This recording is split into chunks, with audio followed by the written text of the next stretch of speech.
नमस्कार साथियों, मैं हूं आयुष कुमार सिंह, एक सेल्फ पब्लिश्ड ऑथर, और आप देख रहे हैं मेरा चैनल रचनाकर आयुष। आज आपके सामने आए हैं एक नई कहानी के साथ, प्यार का अधूरा सफर। दिल्ली की भीड़-भाड़ वाली सड़कों पर लोग अपनी अपनी दुनिया में खोए रहते हैं।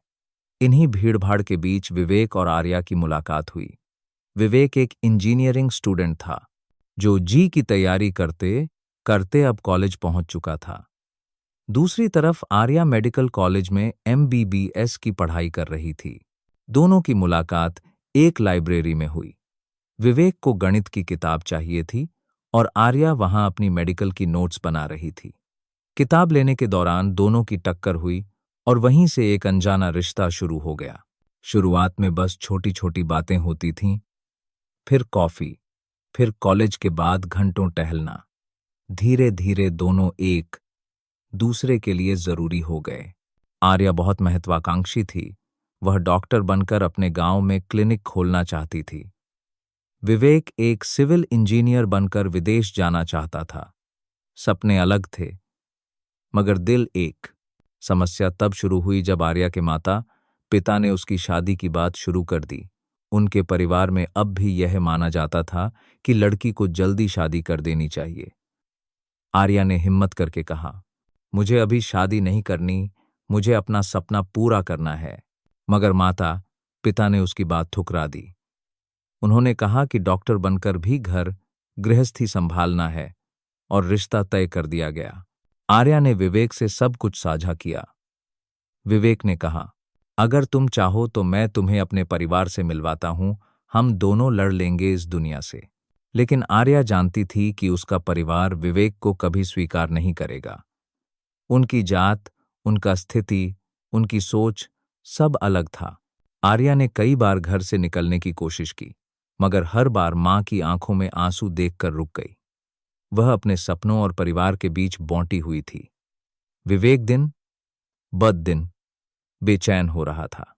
शादी का दिन नजदीक आया। उस रात आर्या ने विवेक से फोन पर कहा, काश हम किसी और दुनिया में होते, जहां बस हमारा प्यार मायने रखता। विवेक ने जवाब दिया, तो चलो, इस दुनिया को छोड़ चलते हैं कहीं दूर। दोनों ने भागने का फैसला किया। बारिश की रात थी। दिल्ली की सड़कें भीगी हुई थीं। दोनों ने ट्रेन पकड़ने का प्लान बनाया। विवेक स्टेशन पहुंचा। आर्या भी आई, लेकिन उसके पीछे उसका भाई और रिश्तेदार भी पहुंच गए। आर्या डर गई। वह रोते हुए बोली, विवेक, मुझे जाने दो। अगर मैं भागी तो मेरे माँ बाप मर जाएंगे। विवेक ने उसका हाथ कसकर पकड़ा। अगर तुम चली गई तो मैं जी नहीं पाऊंगा। उसके परिवार वाले उसे जबरन खींच कर ले गए। आर्या चिल्ला रही थी और विवेक वहीं प्लेटफॉर्म पर टूटकर बैठ गया। कुछ दिनों बाद खबर आई कि आर्या ने शादी तो कर ली, मगर वह अंदर से बिल्कुल खाली हो गई। उसने मेडिकल की पढ़ाई बीच में ही छोड़ दी।